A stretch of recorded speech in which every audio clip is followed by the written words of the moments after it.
नमस्कार दोस्तों, आपको पता ही होगा कि ट्विटर को एलन मस्क ने खरीद लिया है। लेकिन इसके पीछे क्या राज है? एलन मस्क को ट्विटर ही क्यों चाहिए? वो तो और भी कोई कंपनी खरीद सकता है।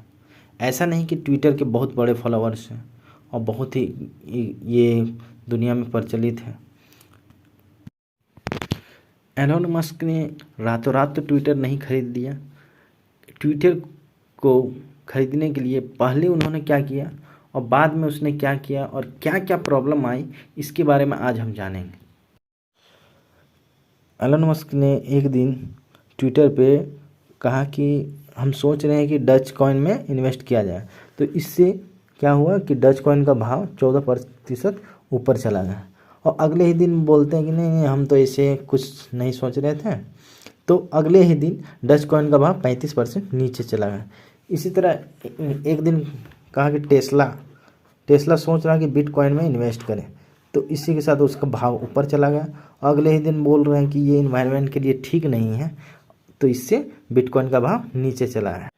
एलन मस्क दुनिया का पहला ऐसा आदमी है जिसे SEC ने मतलब सिक्योरिटी एक्सचेंज कमीशन ने, जो जैसे इंडिया में सेबी है सिक्योरिटी कंट्रोल के लिए, उसी तरह अमेरिका की कंपनी SEC ने एलन मस्क से कहा कि आप कोई भी ट्वीट जो करेंगे कंपनी के बारे में वो हमसे पूछ के करेंगे, हमसे परमिशन लेके करेंगे। एक तरह से उस पर रिस्ट्रिक्शन लगा दिया गया था SEC के द्वारा। एलन मस्क ने सोचा मेरे एक ट्वीट से बाज़ार का भाव ऊपर नीचे इतना हो जाता है, तो इस पावर को कोई भी अपने हाथ से जाने दे सकता था।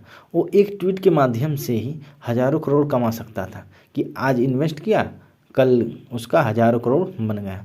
तो ये पावर कोई भी अपने हाथ से नहीं जाने दे सकता। जैसे कि उसने देखा कि जब डोनाल्ड ट्रंप का अकाउंट जो सस्पेंड कर दिया जा सकता है, तो मेरा भी कर दिया जा सकता है। और ट्विटर का ऐसा रूल है कि आज इसको बैन कर दिया, कल उसको बैन कर दिया, तो इससे उसको बड़ा नुकसान होने वाला था और ये उसने समझ लिया था एलन मस्क ने।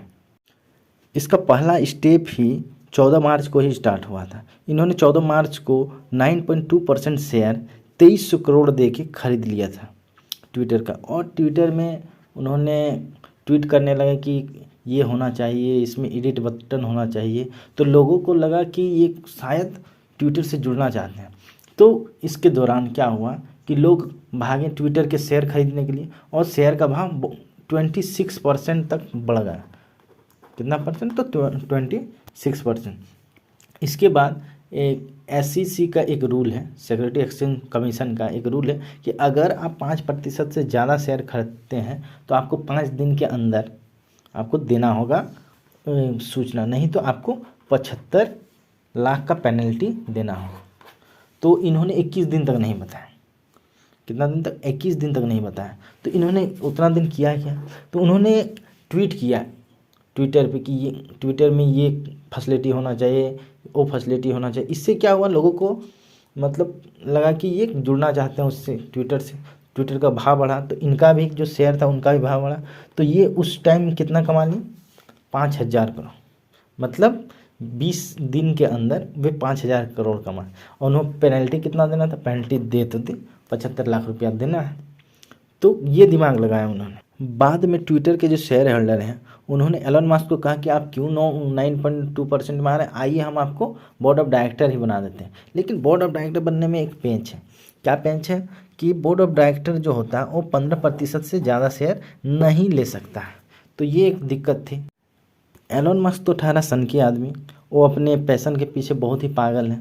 तो उन्होंने शेयर होल्डर लोग को ऑफ़र किया कि मैं ये पूरा कंपनी खरीदना चाहता हूँ। ये जो कंपनी है मेरे अनुसार चलेगी, मैं इसमें क्या रखूँगा क्या नहीं, किसे बंद करना है, कौन सा अकाउंट सस्पेंड करना, वो मैं देखूँगा।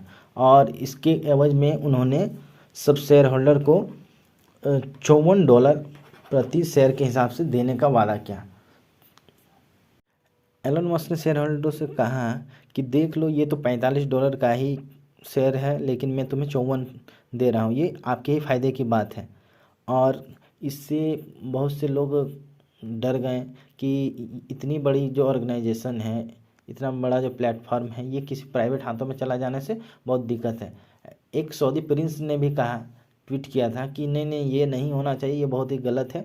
और कहीं ना कहीं यूएसए के जो थे लोग वो भी चाहते थे कि नहीं, एक प्राइवेट हाथ में ये नहीं जाना चाहिए, इतना बड़ा पब्लिक प्लेटफॉर्म। एलन मस्क ने ये भी कहा कि अगर मैं 9.2% जो शेयर जो हम निकाल लेते हैं या बेच देते हैं तो ये इतना भी आपको नहीं मिलेगा, 45 जो डॉलर है वो भी आपको नहीं मिलेगा। तो ये मैं आपके फ़ायदे की बात बता रहा हूँ। तो शेयर होल्डरों को लगा नहीं ये सही ही बोल रहा है, तो इस तरह से लास्ट में अंततः ये बिक गया। और बिकने के बाद ये सबसे पहले उन्होंने, एलन मस्क ने सबसे पहले वहाँ के कर्मचारियों को जो था उन्हें चेंज किया, मतलब निकाल दिया। और उनमें से भारत के जो थे पराग अग्रवाल जो सीईओ थे उन्हें भी निष्कासित कर दिया गया। तो एलन मस्क की इस कदम के बारे में आप क्या बताना चाहते हैं कमेंट में ज़रूर बताएं। चैनल को सब्सक्राइब करें और शेयर करें। धन्यवाद, थैंक यू।